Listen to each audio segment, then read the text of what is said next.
Brace yourselves, because what you're about to see paints a grim picture of the UK economy. A chart that has financial experts in shock is exposing just how much trouble the British economy is in.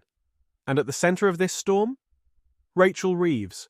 Let's break down what's really happening and why this could affect every single one of us.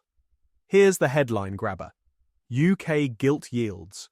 Basically, the cost of government borrowing are skyrocketing.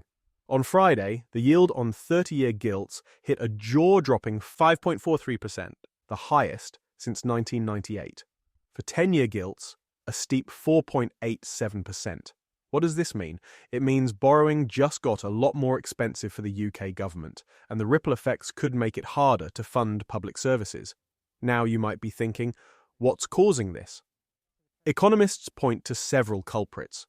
First, there's the global bond sell-off, driven by inflation fears and volatile policies. In the US, for example, tariff policies from leaders like Donald Trump are raising inflation concerns worldwide. Add to that the UK's own struggles, rising government borrowing, fears of stagflation, and low economic growth, and you've got a perfect storm. Sticky inflation and higher rates are punishing UK bonds more than other countries. Translation? Investors are spooked, and they're selling off UK gilts faster than ever. This spike in borrowing costs has all but erased the government's financial wiggle room. Sound familiar? Some are drawing uncomfortable parallels to the disastrous mini-budget of 2022 under Liz Truss. Back then, we saw soaring borrowing costs and a crumbling pound. Fast forward to today, and financial writers like Nikos Tsabouras are warning that the outlook for 2025 is just as bleak, if not worse. And it doesn't stop there. The pound is weakening, business confidence is plummeting, and Labour's higher tax, higher borrowing approach isn't helping.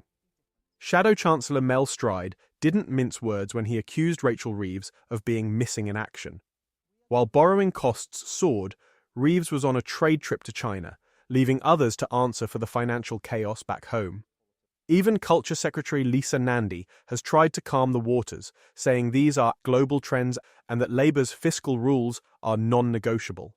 But is this really a global issue, or is the UK handling it worse than others? So where does this leave us? Higher borrowing costs, a struggling economy, and limited options for the government?